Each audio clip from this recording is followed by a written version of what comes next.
তাকে আটকে ফেলো। ইবলিস শয়তানকে এই রমজানুল মুবারক মাসের প্রথম তারিখে যখন আপনার পশ্চিম আকাশে যখন চন্দ্র উদয় হয়, সাথে সাথে এই ইবলিস শয়তানকে বাধার জন্য সমস্ত কার্যকলাপ চালু হয়ে যায়। এই নবীর উম্মত উম্মতিরা, রব আল্লাহ আমাদেরকে কত ভালোবাসেন, স্রষ্টা মালিক আমাদেরকে কত ভালোবাসেন। এই রমজানুল মুবারক মাস এত দামি মাস, এই রমজানুল মুবারক মাসে আমাদেরকে যেন ইবলিস ধোঁকা না দিতে পারে, বিদায় এই ইবলিস শয়তানকে শিকলবন্দি করে আটকে রাখা হয়। তারপরেও কিন্তু আমরা শয়তানি করি, তারপরেও কিন্তু আমরা অপরাধ করি, শয়তানের কার্যকলাপ জারি থাকে। মদ খাওয়া মদ করে ছাড়ে না, সুদ করে সুদ খাওয়া ছাড়ে না, বেনামাজি নামাজি হয় না। তবে রোজাদার কিছু লোক রোজা রাখে, কিছু রাজে রাখে না। আবার এই রোজার মাসে রোজা মুখেও গালি উচালায়, এমন পাপের কাজ হয় না যেগুলো শয়তানের ওয়াসওয়াসা। ইবলিস শয়তানকে তো বাধা কেন হবে এগুলো? কেন এগুলো হবে? এগুলো তো হওয়া উচিত নয়। ইবলিস শয়তানের তো বাধা। ভাই আমার দোস্ত আমার, রব্বুল আলামিন আল্লাহ বললেন, হে আমার গোলামেরা শোনো, জিন জাতি যেমন শয়তান, মনুষ্য জাতির ভিতরেও শয়তান পাওয়া যায়, মিনাল জিন্নাতি ওয়ান নাস। ভাই আমার দোস্ত আমার, মনুষ্য শয়তান আর জিন শয়তান। ভাই আমার দোস্ত আমার, আসল শয়তান কিন্তু ইবলিস। এই প্রবাহিত ধোঁকা, এই ধোঁকা দেওয়ার কারণে ধোঁকা খেতে খেতে আমাদের নাফসগুলো শয়তানের ওয়াসওয়াসায় একটা প্রবাহিত গুনার মতন চলছে, প্রবাহিত গুনাহ চলছে। শয়তান ধোঁকা দিয়েছে, আমরা প্রবাহিত চলছি ওই গুনাহতে। ভাই আমার দোস্ত আমার, এই রমজানুল মুবারক মাসে শয়তান বাধা থাকলেও তারপরেও যদি আমরা কোনো গুনাহ করে থাকি, মনে রাখতে হবে ওই শয়তানের দেওয়া ধোঁকা প্রবাহিত আমাদের জীবনে চলছে। যেমন একটা নদীর পানি যদি সঙ্গে সঙ্গে যদি আটকানোর চেষ্টা করা হয়, ভাই আমার দোস্ত আমার, এক চান্সে আটকানো কি সম্ভব? অতটা দূরেও আপনার যেতে হবে না। আমরা চাষাবাদ করি, আমরা মোটর থেকে চেম্বার থেকে আমরা পানি নেই, আমরা যখন ওই নালাটা বন্ধ করে আর এক রাস্তায় পানিটা ছাড়বো মনে করি, ওই রাস্তাটা যখন বন্ধ করার চেষ্টা করি, একবারে কি বন্ধ হয়ে যায়? হয় না। মাটি দিয়ে আবার কিছু মাটি কেটে ধুয়ে আবার কিছু বেরিয়ে যায়। ও নবীর উম্মত উম্মতিরা, এই যে প্রবাহিত গুনাহ আমাদের চলছে, তবে এই যে রমজান মাসে মদ খাচ্ছেন, সুদ খাচ্ছেন, ঘুষ খাচ্ছেন, পাপ করছেন, এটা কিন্তু আর শয়তানের ওয়াসওয়াসা নয়, এটা কিন্তু শয়তানের ধোঁকা নয়। আপনি নিজে ওই শয়তানে পতিত হয়েছেন, আপনি নিজেই এত বড় শয়তান বেড়ে গেছেন। এটাই হলো আপনার জীবনের জ্বলন্ত একটা প্রমাণ। রমজান মাসে পেয়ে যাবেন, রমজান মাসে গুনাহ তার বন্ধ হলো না, পাপ তার বন্ধ হলো না। বুঝে নিতে হবে ও মানুষ শয়তান, মানুষ রূপে শয়তান। কেন ইবলিসকে তো বাধা। আল্লাহ বলেন, ও আমার গোলাম, ও আমার বান্দা, রমজানুল মুবারক মাসে আমি আল্লাহ তোমাদের জন্য স্পেশাল একটা মাস রেখেছি, এমন একটা বরকত মাস রেখেছি। এই মাসে যদি তোমরা এইভাবে যদি গুনাহ থেকে বাঁচার চেষ্টা করো, তাহলে তোমরা গুনাহ থেকে বাঁচতে পারবে। বিশ্বনবী সরকার দো আলম নবীজি সাল্লাল্লাহু আলাইহি ওয়াসাল্লাম বললেন, এই রমজান মাস কত বরকতপূর্ণ মাস। শোনো হে আমার উম্মত উম্মতিরা, কবরবাসীদের যারা কবরে আছে, এই কবরবাসীদের চন্দ্র উদয় হতে হতে আল্লাহর এলারা হয়ে যায়। হে আমার ফেরেশতারা, তাড়াতাড়ি জাহান্নামের দরজাগুলো বন্ধ করে দাও। জাহান্নাম থেকে প্রবাহিত ওই জাহান্নামের আযাব আর গজব, ওইগুলো আর কবরে তোমরা প্রবাহিত রেখো না। তোমরা জাহান্নামের দরজাগুলো বন্ধ করে দাও, জাহান্নামের দরজাগুলো বন্ধ করে দাও। বরং আমি রব, আমি আল্লাহ জানিয়ে দিলাম, জান্নাতের পাহারাদার ফেরেশতারা, আমি রব, আমি আল্লাহ তোমাদেরকে আদেশ করলাম, এই রমজানুল মুবারক মাস, বরকতপূর্ণ মাস, আমি রব, আমি আল্লাহ দয়া করে করুণা করে তোমাদেরকে বলতে চাই, তাড়াতাড়ি তোমরা জান্নাতের দরজাগুলো খুলে দাও, জান্নাতের দরজাগুলো উন্মুক্ত করে দাও। আমার বান্দা বান্দীদের জন্য জান্নাতের পরিবেশ, জান্নাতের হাওয়া তাদেরকে প্রবাহিত করিয়ে দাও। এ ফেরেশতারা, যারা তোমরা কবরে তোমরা যারা তাদেরকে আযাব দেওয়ার জন্য যারা তোমরা নিযুক্ত আছো, আমি রব আমি আল্লাহ বলি তোমরা খবরদার খবরদার, তোমরা এই রমজান মাসে আমার বান্দাদেরকে আর আযাব দেবে না। এই তো সেই বরকত মাস, এই তো সেই বরকতপূর্ণ মাস, এই তো সেই রমজান মাস। মহান আল্লাহ পাক আল্লাহ তাআলা এমন একটা বরকত মাস দিয়েছে। আল্লাহ বলছে আমার বান্দা শোনো, তোমরা অন্য মাসে যেমন একজনকে যদি 1টা টাকা দান করো, আল্লাহর কাছে 1টা টাকার নেকি পাওয়া যায়। আর বিশ্ব নবী আমরা বললেন, হে আমার উম্মত উম্মতিরা শোনো, রমজান মাসকে এত দামি বানিয়ে দিয়েছেন, এত গুরুত্বপূর্ণ এত বরকতময় বানিয়ে দিয়েছেন। যদি তোমরা রমজানুল মুবারক মাসে যদি 1টা টাকা দান করো, রব আল্লাহ খুশি হয়ে ওই একের বিনিময় তোমার নামায় আমলে 70 টাকার নেকি সওয়াব দান করবে। জোরে বলো। অর্থাৎ রমজান মাসে একটা ভালো কাজ করবেন, সেটাকে 70 গুণ বাড়িয়ে দেওয়া হবে। জোরে বলো। একজন রোজাদারের ইফতারি করাবেন, 70 জন রোজাদারের ইফতারি নেকি পাওয়া যাবে। রমজানুল মুবারক মাসে একজনকে একটা বেলা আপনি খাবেন, 70টা ওয়াক্ত তাকে খাওয়ানোর নেকি পাওয়া যাবে। ওই জন্য ভাই আমার দোস্ত আমার, আজ মুসলমান বুঝেছে, আজ বান্দা বুঝেছে। আগে দেখা যেত না এমনটা, এখন মসজিদে ইফতার দেওয়ার হিড়িক বেড়ে যায়। বাড়ে না বাড়ে না? কিছু কিছু জায়গা আছে ইফতার খাওয়াবে লোক পাচ্ছে না। যদি আমাদের চাষি মহল আমাদের এলাকায় একটু গোলমাল হয়, কিন্তু আগে তো মোটে হতো না, এখন তো অনেক বেশি হয়, তাই না? মানুষ আসলে জ্ঞানের আলোকে পৌঁছাচ্ছে, মানুষ অনেক উজ্জ্বল অনেক আলোর দিকে আগাচ্ছে। মানুষ আগে বুঝতো না, এখন বুঝছে, তাই তারা আগ্রহী হচ্ছে, ভালো ভালো কাজগুলো করছে। ভাই আমার দোস্ত আমার, খাওয়াবেন ইফতার খাওয়াবেন। আবার অনেকে ফতোয়া চালাচালি করে, ও সুদখোর, ও ঘুষখোর, ও ইত্যাদি ইত্যাদি, এটাও হয়। ভাই আমার দোস্ত আমার, এটা পরেশগারিতার দিক থেকে আমি বললো একটা বিষয় রয়েছে। তো আপনার ইফতারি কোনটা, প্রথম যেটা খাবেন সেটাই হলো আপনার ইফতার। তো আপনি যদি মনে করেন যে আমি ওই এখন প্রকাশ্যে সুদখোরটার কথা আপনি বলেন, কিন্তু প্রকাশ্যে বেনামাজির কথাটা তো বলেন। আপনি যখন অ্যাবাউট করবেন, পরহেজ করবেন, সুদখোরকে যেমন অ্যাবাউট করবে ও যেমন পাপী, বেনামাজি তো তার থেকেও বড় পাপী। ভাই আমার দোস্ত আমার, ভুল বুঝবেন না, এইসব কাজগুলো করবেন না। সমাজে এই ভালো কাজগুলো, এই উদ্যোগগুলো যদি হয়, ফতোয়া দেওয়া দিয়ে ফতোয়া চালাচালি না করে, আপনার যদি মনে হয় যে আমার রোজার বিঘ্ন হবে, ওর ইফতারিটা হারাম, তাহলে আপনি পানিটা দিয়ে খালি ইফতার করবেন। পানি তো হারাম নয়, পানি খাবেন, পানি দিয়ে ইফতারি করবেন। কারণ এগুলোতে ইসলামের অনেক ক্ষতি হয়।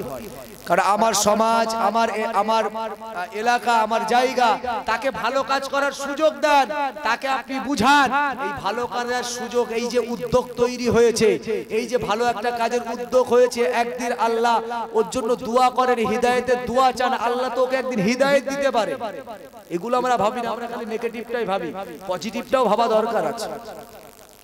ভাই আমার দোস্ত আমার, বিশ্বনবী সরকার দ্বারা নবীজি সাল্লাল্লাহু আলাইহি ওয়াসাল্লাম তিনি বলেন, আমার উম্মত উম্মতির জন্য স্পেশাল এটা একটা মাস।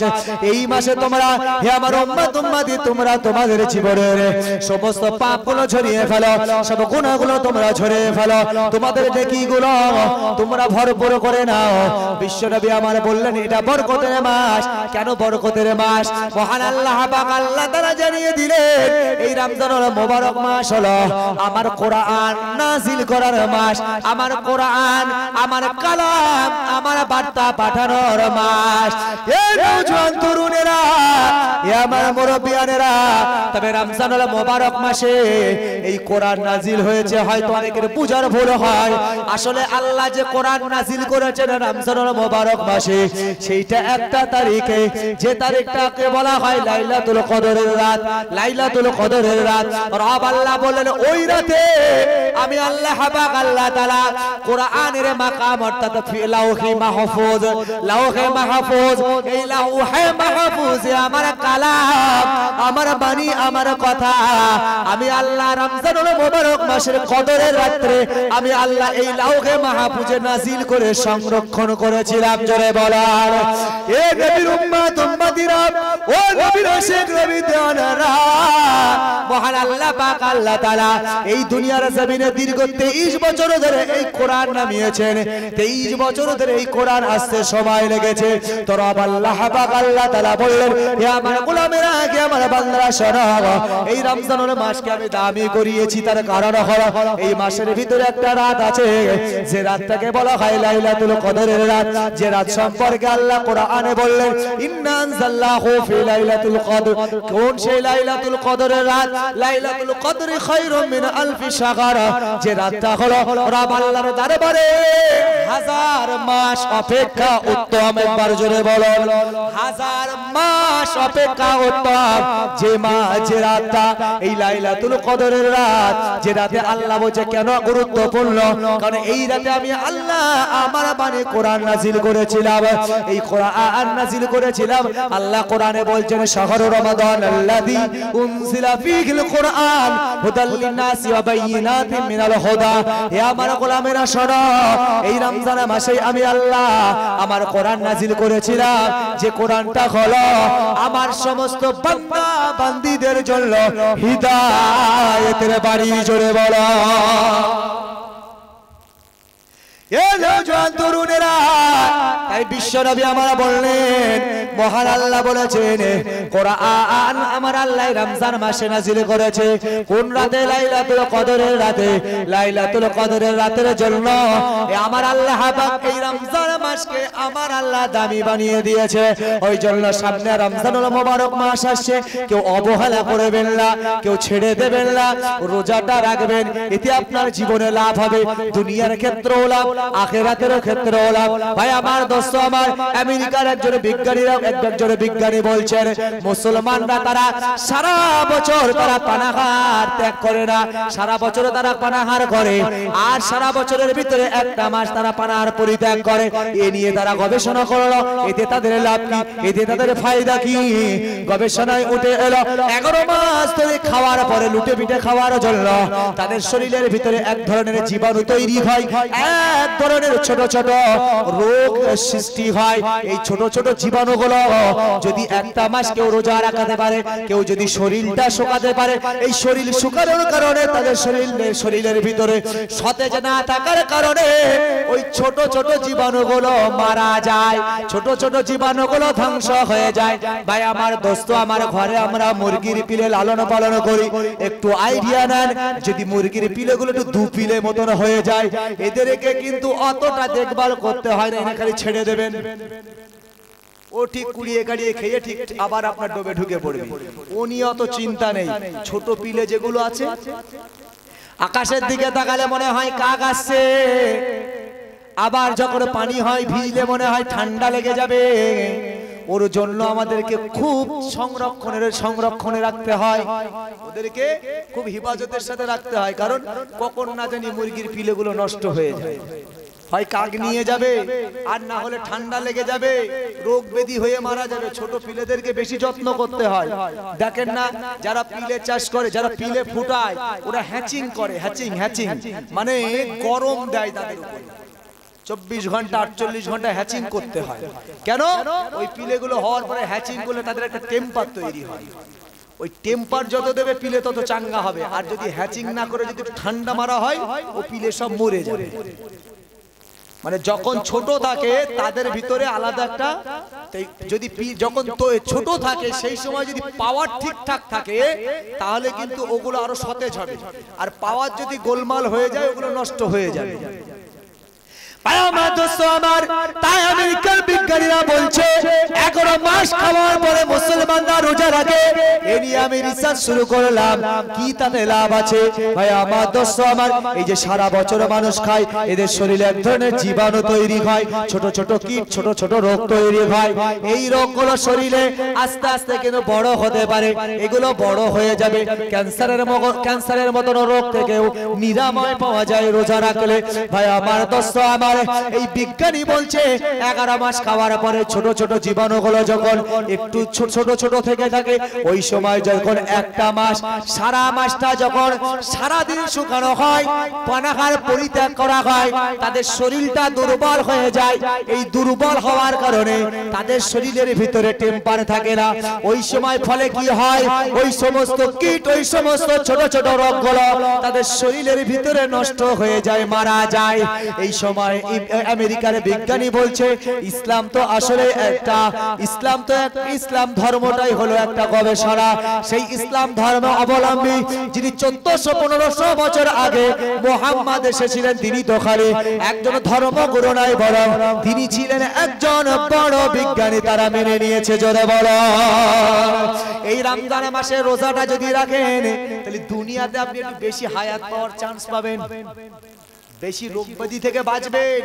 বেশি হসপিটালিস্ট হতে হবে না বেশি ওষুধপালা খেতে হবে না একটু মেনে দেখুন একটা মাস আপনি ভালোভাবে রোজা রাখুন আর 11 মাস টুকটাক যেভাবে খেলে আবার অতিরিক্ত করবেন না যে খাওয়াটা খেলে আপনি ঠিকঠাক থাকেন সেইভাবে খান আপনার জীবনে বড় বড় ব্যাধি ক্যান্সারের মতন ব্যাধি থেকেও আপনাকে আল্লাহ এই রোজা আপনাকে এই ক্যান্সারের মতন ব্যাধি থেকেও আল্লাহ বাঁচাতে পারেন বলুন সুবহানাল্লাহ আর ইসলামই তো একটা গবেষণা ইসলামই তো একটা আপনার বিজ্ঞান আমরা ওযুর কথা আগে বুঝতাম না এই কিছুদিন আগে করোনা হলো তখন বুঝলাম যে ওযুতে কি ফায়দা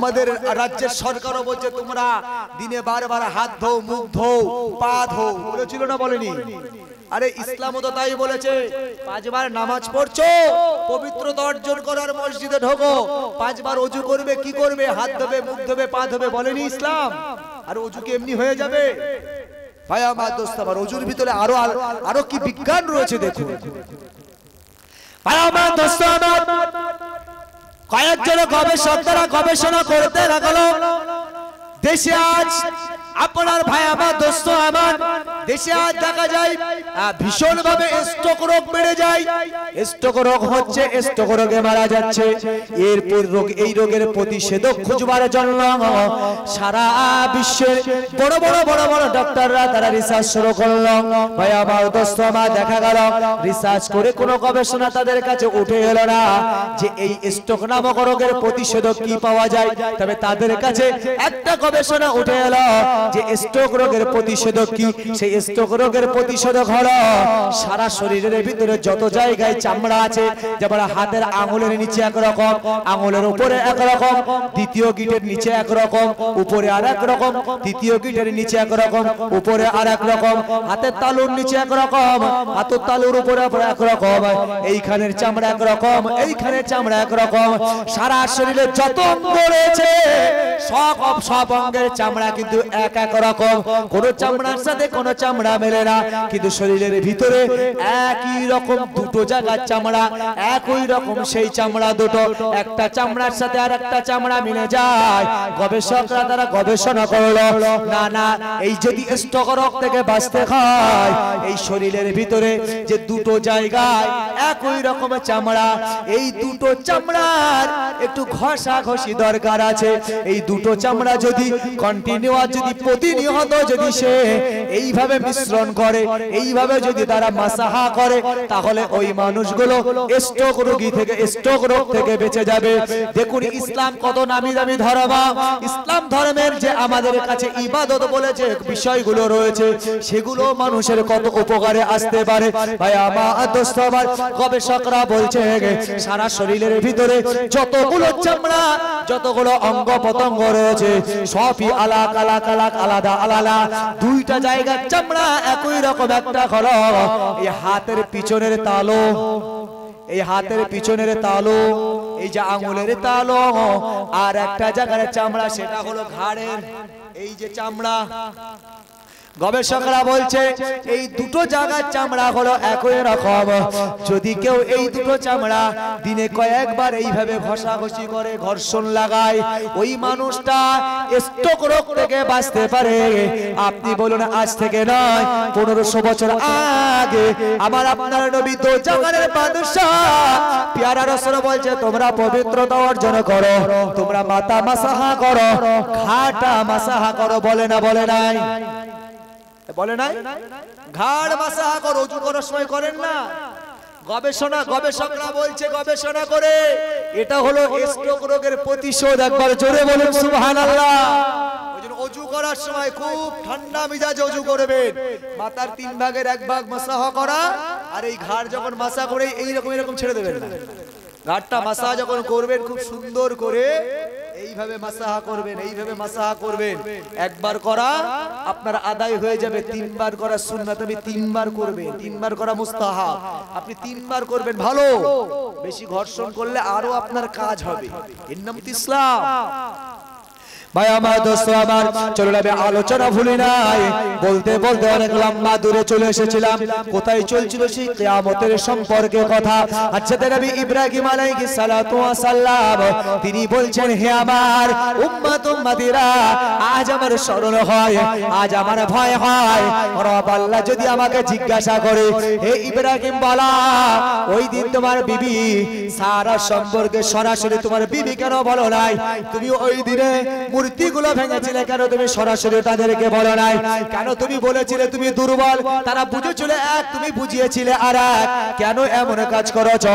আজ যদি আমার কাছে জিজ্ঞাসা করে, আমি আল্লাহর দরবারে লাজবাব হয়ে যাব। আল্লাহ যে কহার, আজ আমি তোমাদের জন্য যথেষ্ট নয়। এইভাবে মুসা নবীর কাছে পাঠানো হবে। মুসা নবীর কাছে আসার পরে মুসা নবীও কাঁদবেন। ঈসা নবীর কাছে আসা হবে, ঈসা নবীও কাঁদতে লাগবেন। হে আমার উম্মত উম্মতিরা, তোমরা আমি ঈসা নবী আমার কাছে এসেছো, আমার তো ডর হয়, ভয় হয় দুনিয়া থেকে আমি চলে আসার পরে। খ্রিস্ট ধর্মের মানুষেরা, যাদেরকে ঈসাই ধর্মের মানুষ বলা হয়, তারা বলতে থাকে আমার মা মরিয়ম আর আমি তার সন্তান। আমি যে তার সন্তান, তারা বলে আমি যে বিনা বাপে দুনিয়াতে এসেছিলাম, তাই তারা বলে আল্লাহর সন্তান ঈসা, আমাকে আল্লাহর সন্তান হিসাবে মানে। ভাই আমার, দোস্ত আমার, তারা ঈসা নবীর অনুসারী। হযরত ঈসা নবী বলে, আজ আমার বড় ডর হয়, ভয় হয়, যারা আমাকে আল্লাহর সন্তান হিসাবে জানে, আজ আল্লাহ যদি আমার কাছে জিজ্ঞাসা করে, তাদের কাছে কিভাবে তুমি ইসলামকে পৌঁছে দিয়েছিলে? আমি হয়তো যথাযথ পৌঁছাতে পারি নাই, ওই জন্য আমি হয়তো যথাযথ বোঝাতে পারি নাই। আজ যদি আল্লাহ আমার কাছে প্রশ্ন করে, আমি যে আল্লাহর কাছে জবাব দিতে পারবো না, আমি আল্লাহর কাছে লাজবাব হয়ে যাব। হে আমার উম্মত উম্মতিরা, মনে রাখো, ওই জন্য আজকের দিনে আমরা তোমার কাছে, তোমাদের জন্য যথেষ্ট নয়। আমি নবী ঈসা আলাইহিস সালাম, আমি আমার নিজের জন্য ইয়া নাফসি ইয়া নাফসি ইয়া নাফসি। ও নবীর গোলাম, একবার ভাবুন, তাহলে আমার আপনার উপায় কি হবে? কি হবে আমার আপনার উপায়? আমরা শেষ। নবীর দোহাই দিয়ে কতক্ষণ চলবে? আখিরি নবীর উম্মত আমরা, শেষ নবীর উম্মত আমরা। এই আশাটা করা ভালো, কিন্তু নবীর উম্মতের পরিচয়টা তো রাখতে হবে। আপনি যে নবীর উম্মত, নবীর উম্মতের পরিচয়টা তো আপনাকে রাখতে হবে। পরিচয়টা আছে তো? ভাই আমার, দোস্ত আমার, তবে ওই দিনে আমার আপনার নবী, দয়ার নবী, মায়ার নবী, যিনি হলেন সমস্ত ইমামদের ইমাম, সমস্ত নবীদের ইমাম, যাকে আমার আল্লাহ সব থেকে সম্মানিত বানিয়েছেন, যা সব থেকে যাকে মর্যাদা সম্পন্ন বানিয়েছেন। ভাই আমার, দোস্ত আমার, সেই নবী মুহাম্মদুর রাসূলুল্লাহ সাল্লাল্লাহু আলাইহি ওয়াসাল্লাম, আমার আপনার নবী, দয়ার নবী, ওই দিনে আমাদের জন্য সুপারিশের কান্ডারি হয়ে যাবে। আমাদের আবেদন আল্লাহ দরবারে তুলে ধরবে।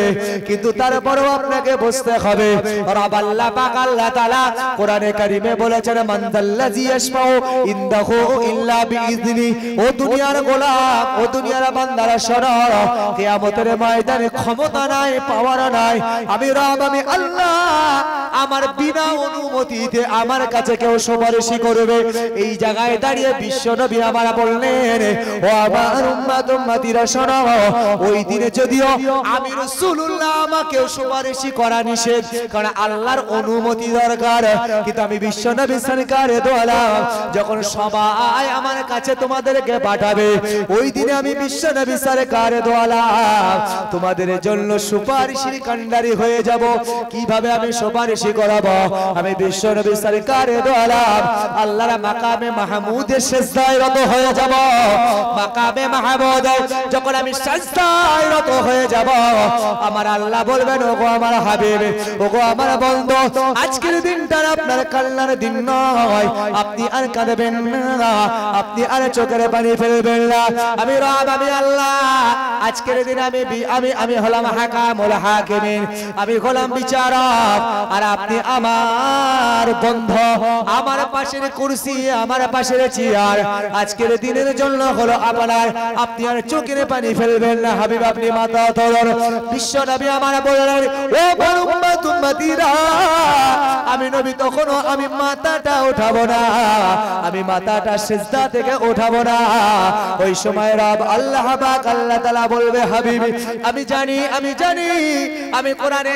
জানিয়েছিলাম মানজাল্লাযী ইয়াশফাউ ইনদাহু ইল্লা বিইযনি কিয়ামতের কঠিন দিবসে আমি রব আমার সুপারিশ আমার হুকুম ছাড়া কেউ আমার কাছে সুপারিশ করতে পারবে না ও নবীর উম্মত উম্মতিরা বিশ্ব নবী সরকারে দো আলম নবীজি বলবেন ওই সময় রব আল্লাহ আমাকে ডেকে বলবেন ওগো আমার হাবিব আমি আল্লাহ বুঝতে পেরেছি আমি আল্লাহ আজ আপনাকে হুকুম দিয়ে দিলাম আমি আল্লাহ আপনাকে অনুমতি দিয়ে দিলাম আপনি আপনার গুনাহগার উম্মত উম্মতিদের জন্য সুপারিশ করুন একবার জোরে বলেন কিয়ামতের দিনে ময়দানে মাহশরে আমার আপনার নবী দয়ার নবীর সুপারিশের ওসিলায় কিয়ামতের দিন বিচারটা আল্লাহ শুরু করবেন ভাই আমার দোস্ত আমাদের কাছে শুধুমাত্র একটাই হাতিয়ার সেটা হলো আমরা আখিরি নবীর উম্মত আমাদের জন্য আল্লাহ অনেক স্পেশাল অফার দিয়ে রেখেছেন